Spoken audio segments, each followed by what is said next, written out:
Ayo, welcome into CHGO Bets Daily, presented by PointsBet. Use promo code CHGO when you sign up to get 2 risk-free bets up to $2,000. Welcome into Studio A of our CHGO offices here in the West Loop of Chicago. I'm Sean Anderson, the host of CHGO Bets Daily and CHGO White Sox. You can follow me on Twitter at Sean_W_Anderson. And alongside me in beautiful Studio A is Cody Delmedo. Follow him on Twitter at Cody_CHGO. He's the co-host of CHGO Bets Daily and the CHGO Cubs podcast. You guys are going to do a deadline special at 4 p.m.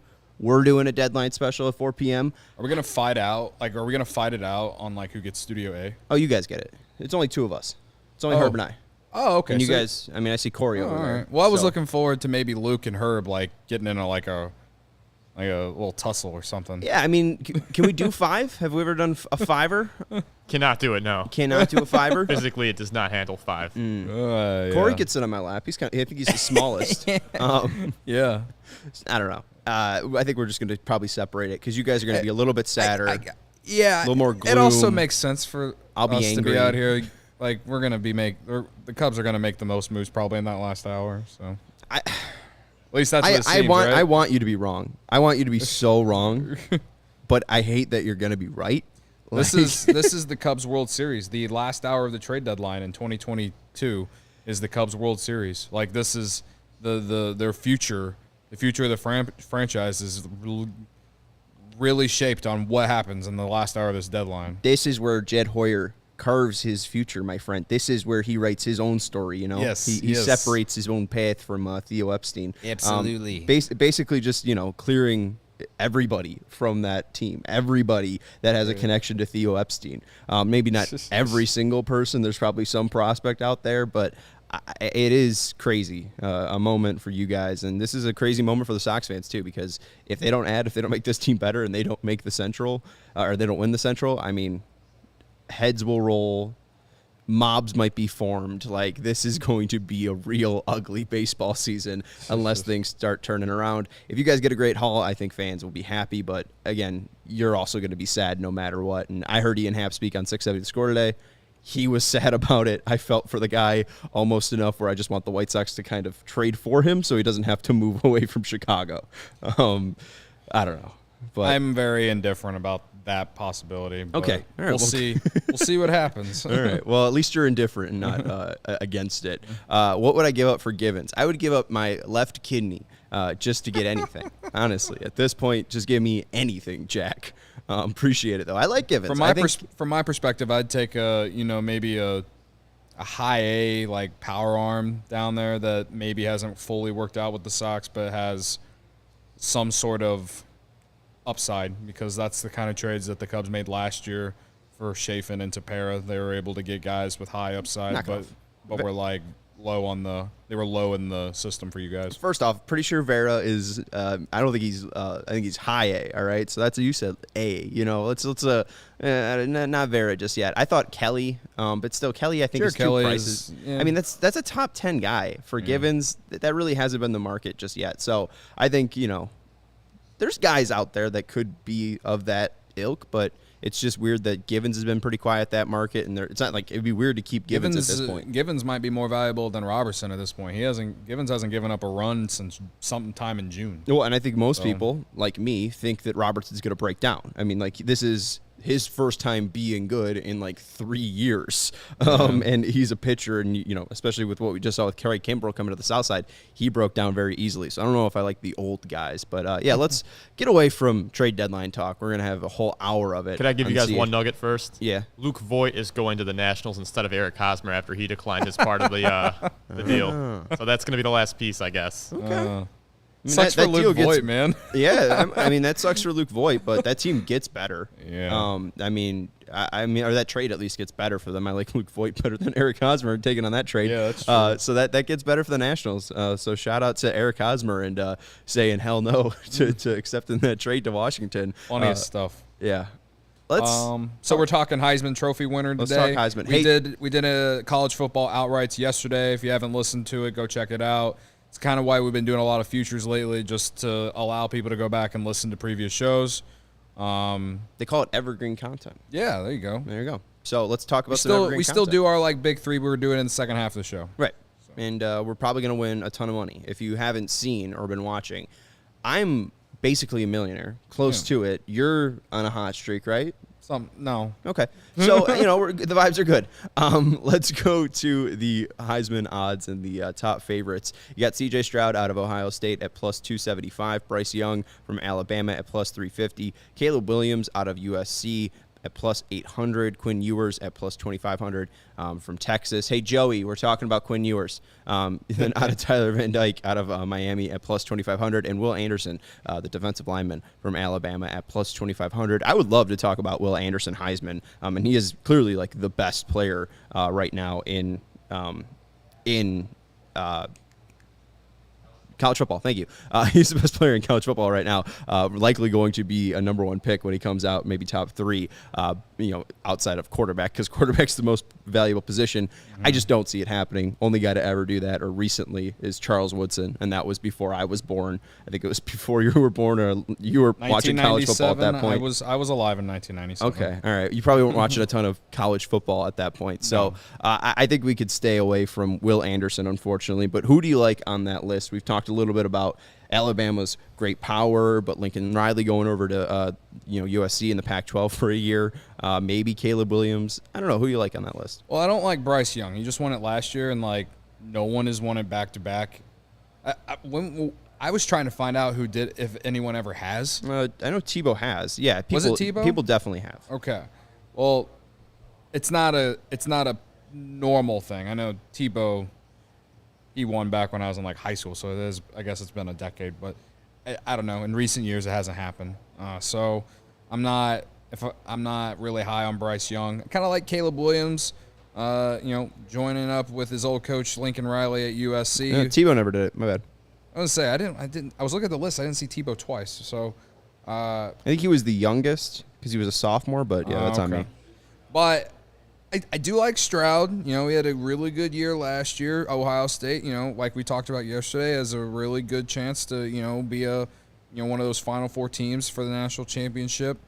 Maybe the guy out of Texas, if you can hear me, Joey. As far as value, I ain't gonna place anything on Bryce Young. But I think at this point I really like Williams or Stroud. And most of the guys who win are quarterbacks, so I think Williams or Stroud aren't bad plays. And I know I guess Williams would be like my flyer at plus 800, but yeah, I mean Charlie Ruby in the chat saying Caleb Williams in the Pac-12 is going to be scary. Oh yeah, I don't know. Offense. It's offense in that conference. Right, but also it's not like the Big 12 was playing great defense. The Big 12's never played great defense, and that guy crumbled at Oklahoma. Crumbled. And USC, what have they been known for since Pete Carroll's left? Last year, I remember. Right. Yeah. I think this is going to be a rough first season for Lincoln Riley. There's still a lot of ugly grime on that USC program. They've been bad for a long, long time.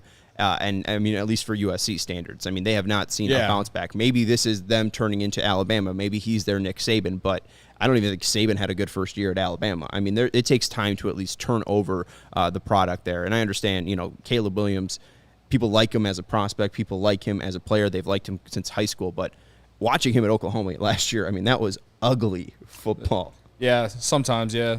I mean, I didn't watch I'm thinking of Spencer Rattler. That's on me. That's why I was a little confused. That's on me. I was thinking there were some games that he had that that's I was like, okay, I guess he's not playing well enough against some bad teams, but no, that's on me. I'm sorry. Okay. No, because Caleb Williams is the guy who played well for Spencer Rattler. Yeah, that's on me. Yeah, and that's why I was confused. I do kind of agree with you in terms of like how year one USC will be for Lincoln Riley and like that, but he is bringing a lot of guys from Oklahoma over there. It's not like it's completely new for a lot of them. It's just new school, right? And a worse conference. Yeah. and it being the Pac-12, maybe it being the Pac-12 might hurt his chances because no one takes the Pac-12 seriously. Right, but if they go undefeated and they're in, play, I mean, I like that you said take a flyer on them at plus 800. I mean, 21-4 touchdown interception ratio last year, coming in for the failed starter, Spencer Rattler. Right. My bad. I think he could definitely put himself into that contention. But, I mean, again, they would have to probably go perfect or one loss on that record and hopefully be a non-conference. Like, I don't think that if they lose to a Pac-12 team that they are going to be able to have a Heisman winner. But right. I don't know. I think that your point about Bryce Young, there hasn't been a repeat Heisman ever. I did look through it. I didn't see any names that repeated. So, yeah, Bryce Young repeating would be difficult. I think that Quinn Ewers definitely has decent value. There's decent value there. I think that if you actually believe in Texas, I think that the value at plus 2,500 is good. Texas is always a brand name, just like USC. So if they're turning it around just like USC, I think that you would probably. If Texas starts the season hot and actually puts themselves in the, in the chase, and with Texas being like the brand that you said, this guy will get a ton of credit. So at plus 2,500, yeah, that's nice. Like a little sprinkle. Mm-hmm. For some reason, though, I just really like Stroud.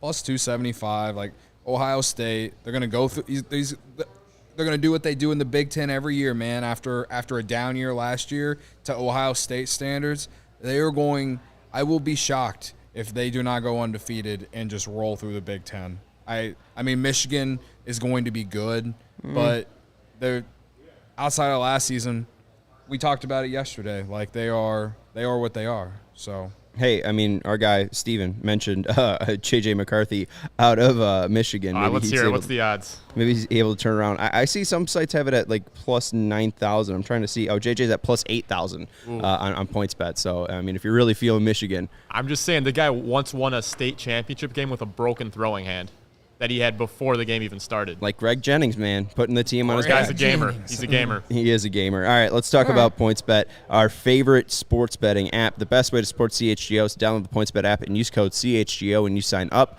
When you do that, you get 2 risk-free bets up to $2,000. But that's not it. If you make a $50 more first-time deposit, you receive a free CHGO membership, which unlocks all of the web content, and you even get a free shirt of your choice from a CHGO locker. That's $2,000 in free bets, a free CHGO membership, and a free T-shirt from a CHGO locker, all for making more than a $50 first-time deposit at PointsBet. If you have questions, you can email pointsbet at allchgo.com and we'll help you out. And PointsBet's your home for live and play betting, and it just gets even better. If you see an edge in the game you're watching, if your favorite team is primed for a comeback, don't just watch the game. Bet along with it live. There's more live betting, more live markets, and faster live cash outs with the PointsBet app. So what are you waiting for? It's time to elevate your live betting game. Download the PointsBet app right now and use promo code CHGO when you sign up. And once the game starts, don't just bet. Live your bet life at PointsBet. If you or someone you know has a gambling problem and wants help, call 1-800-GAMBLER for crisis counseling and referral services. Cody, you got a big 3, and what's your bank at, by the way? I put $25 in. Oh, there you go. So now, Robertson to the Phillies. All right, the Cubs have made a trade. Do we have any breaking news sounders? Do we have any? Who tweeted it? Yeah, tweet it. Tweet it for me, Corey. Thanks. Hey, Corey, can you tweet it? Yeah, tweet it. Do we got any sound to celebrate that the Cubs traded a guy? I don't know if we have a sound for a celebration. Give me a party. Yeah, and get a party. Like, give me the DJ air horn. DJ horn, okay. I mean, I'm not mad that Robertson's gone. I'm interested to see what the return is when the show is over. But you got $25 in your bank. I got 4. You got a big 3. All right. So Do you have a big 3? I just have one, a big one. A degrominant one. So right now, with the deadline still a thing, it's hard to make any bets because I just don't know what teams are going to look like. You could like the Mets are gigantic favorites against the Nationals tonight. There's you don't want to bet the money line. They're like minus 360. The spread is minus 196. Like it's down to minus 375 and minus 200 for minus 1.5. So there you go. Like they're huge favorites against the Nationals. Jacob deGrom though, and he's the reason that like they're huge favorites. First appearance of the season, obviously. You're saying no rust, 8 strikeouts. Go get him. He's going up against a roster that's going to be AAA-esque, and I mean we've seen some of his performances at AAA or in the minors during his rehab, and it's like when he's on, man. And the only thing that scares me is I think he goes 5 innings tops. But again, that lineup, I think we see some electricity out of Jacob deGrom tonight, and to start for the Mets to really take off in the second half. I also liked him to get to record a win. It's at -135, but again, I don't know if he'll be able to go 6 innings. Yeah, I don't love deGrom coming off a rehab start. He didn't look that great down in the rehab starts. Not DeGrom-like, and this is a guy that has had a lot of injury problems. He's 34. I understand. Well, if you rather just having faith in him, they have the line or the spread line at 6.5. I took it up to 8 because the spread was, or not the spread, but the over under was 6.5 at -150. So at 8 you get it at +105. You know how we love plus money on the show, Sean. we do. So I said if he gets up to 7, why not 8? Well, yeah, I'm tempted by under 6.5 because it's at +110. Just because maybe he just isn't able to go. But the shortest outing he had last year was against the Cubs. Sorry to bring it up. That's because he got hurt. Yeah, right, but he went 3 innings, struck out 8. Yeah, right. I remember that game. Didn't allow a hit or a base runner. I remember that game. He struck out every batter he faced, I mean, even in his bad starts, he had his worst start was 7 innings, 5 hits, 3 earned runs, and he struck out 14. Yeah, he's the best pitcher in the league. Right, his last 2 starts, he went 24 innings and struck out 24. Or I'm sorry, 14 innings and struck out 24. He's the one guy that I hope that he can just stay healthy because he is something. All right, well, I'm going to add, just to bet against you because that usually works for me, I'm going to go under 6.5 strikeouts at +110. It's mainly because it's plus money. Maybe he only gets 6, but he could also have 14. So I have no clue what to expect. I have one lock tonight. It's Brad Keller to get a win at +190. I do like the Royals money line at +145, but I also think if the Royals are winning, Brad Keller's probably going 6 innings. He's gone 7 innings twice against the White Sox this year. What if they trade him? They trade him and it's void. Okay. I mean, it's fine. I mean, this bet voided for me yesterday. I'm just rolling it back because he's now starting. Okay. Maybe they trade him. Maybe they keep him. It really doesn't feel like his name's been brought up too much, so I honestly don't think they're going to be trading him. I think they got the Benintendi deal done. I think they're kind of just done trading people at this point. So I like Brad Keller. If the Royals are going to win, I think he pitches at least 7 innings, puts himself in line for a win. I like Per it. Plus Fizens, almost Brad 200. Keller is garnering interest. What's that? Per Fizens, Brad Keller is garnering interest. Well, I need this to is get, a pretty recent tweet. Yeah, we need to get off this set and go figure out what the hell's happening with the Cubs trades and the White Sox trades and Brad Keller. I will have a play for the Cubs Cardinals tonight. I just need the deadline to end first so I can figure out what that play is going to be. Right. If Wilson Contreras and Ian Happ are in the lineup, then it definitely is going to change the way you bet. But if those guys are out, I mean, hey, there's probably value right now in taking the Cubs or Cardinals. I mean, it probably will go down after the trade deadline. So yeah, maybe now is the time to take the Cardinals money line. But we'll see. And I apologize for the Rattler thing. Charlie Ruby corrected me in the comments, and he's right too. Rattler was the preseason Heisman favorite and lost a spot to Caleb Williams 2 weeks in. Caleb Williams then dominated the rest of the year with a few bumps along the way, but not as bad as I thought because, again, I thought that he had the bumps that Spencer Rattler had, who was really, truly awful in his starts last year. And he said, I just have faith in Lincoln Riley's QB development, along with them now being in the Pac-12 offense-heavy conference. I think Caleb Williams will be Riley's 3rd Heisman QB in the last decade, which would be a great way to take him on PointsBet at +800. So maybe that's what we've talked ourselves into. Bryce Young, bad bet because he will repeating's hard, and Caleb Williams now being with Lincoln Riley in the Pac-12 might be a great bet at +800. But I like him, and I like the guy from Texas. There you go. Quinn Ewers at +2,500. Those are our bets for the Heisman winner in 2022. You can follow Cody on Twitter at Cody_CHGO. You can follow the Bet Show at CHGO_Bets. You can follow me on Twitter at Sean_W_Anderson. Thank you to Stephen Nicholas for producing. We'll talk to you tomorrow when we are millionaires.